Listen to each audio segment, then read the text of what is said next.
वैवस्वत के लक्षण और सूर्य नारायण की महिमा। विष्णु भगवान ने ब्रह्मा जी से पूछा, ब्रह्मान, संसार में मनुष्य विष, रोग, ग्रह और अनेक प्रकार के उपद्रवों से पीड़ित रहते हैं। यह किन कर्मों का फल है? कृपा कर आप कोई ऐसा उपाय बताएं जिससे जीवों को रोग आदि की बाधा ना हो। ब्रह्मा जी ने कहा, जिन्होंने पूर्व जन्म में व्रत उपवास आदि के द्वारा भगवान सूर्य को प्रसन्न नहीं किया, वे मनुष्य विष, ज्वर, ग्रह, रोग आदि के भागी होते हैं। और जो सूर्य नारायण की आराधना करते हैं, उन्हें आदि व्याधियां नहीं सताती। पूर्व जन्म में भगवान सूर्य की आराधना करने से इस जन्म में आरोग्य, परम बुद्धि और जो भी मन में इच्छा करता है, निसंदेह उसे प्राप्त कर लेता है। आदि व्याधियों से पीड़ित नहीं होता है और न विष एवं दुष्ट ग्रहों के बंधन में ही फंसता है तथा कृत्य आदि का भय भी नहीं रहता। सूर्य नारायण के भक्त के लिए दुष्ट भी अनुकूल हो जाते हैं और सब ग्रह सौम्य दृष्टि रखते हैं। जिस पर सूर्य देव संतुष्ट हो जाते हैं, वह देवताओं का भी पूज्य हो जाता है। परंतु भगवान सूर्य का अनुग्रह उसी पुरुष पर होता है जो सब जीवों को अपने समान ही समझता है और भक्ति पूर्वक उनकी आराधना करता है। प्रजाओं के स्वामी भगवान सूर्य के प्रसन्न हो जाने पर मनुष्य पूर्ण मनोरथ हो जाता है। भगवान विष्णु ने कहा, ब्रह्मान, जिन्होंने पहले भगवान सूर्य की आराधना नहीं की और रोग व्याधि से दुखी हो गए हैं, वे उन कष्ट एवं पापों से कैसे मुक्त हों, कृपा कर बताएं। हम भी भक्ति पूर्वक भगवान सूर्य की आराधना करना चाहते हैं।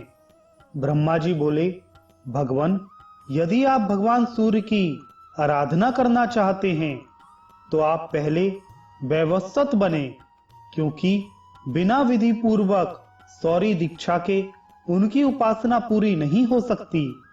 जब मनुष्यों के पाप क्षीण होने लगते हैं, तब भगवान सूर्य और ब्राह्मणों में उनकी नैष्ठिकी श्रद्धा भक्ति होती है।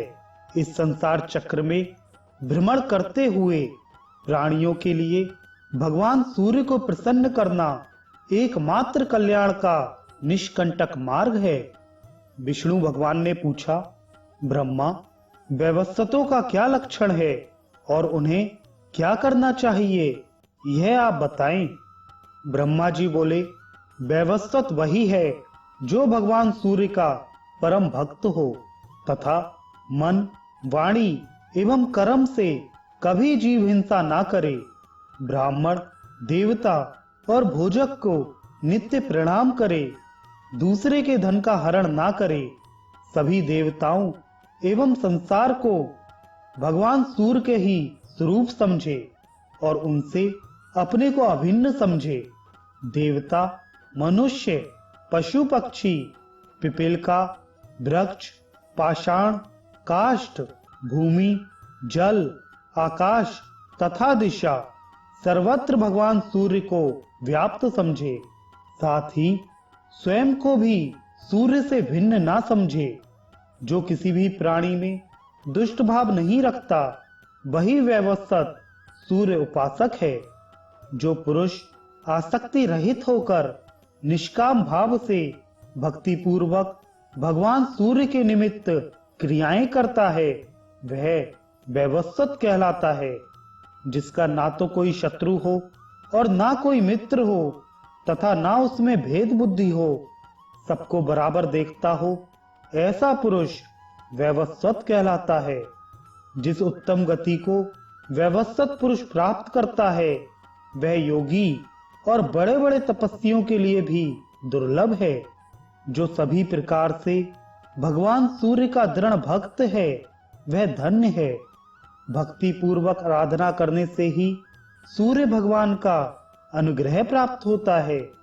ब्रह्मा जी पुनः बोले, मैं भी उनके दक्षिण किरण से उत्पन्न हुआ हूँ और उन्हीं के वाम किरण से भगवान शिव तथा वक्ष स्थल से शंख चक्र गदाधारी आप उत्पन्न हैं। उन्हीं की इच्छा से आप सृष्टि का पालन तथा शंकर संहार करते हैं।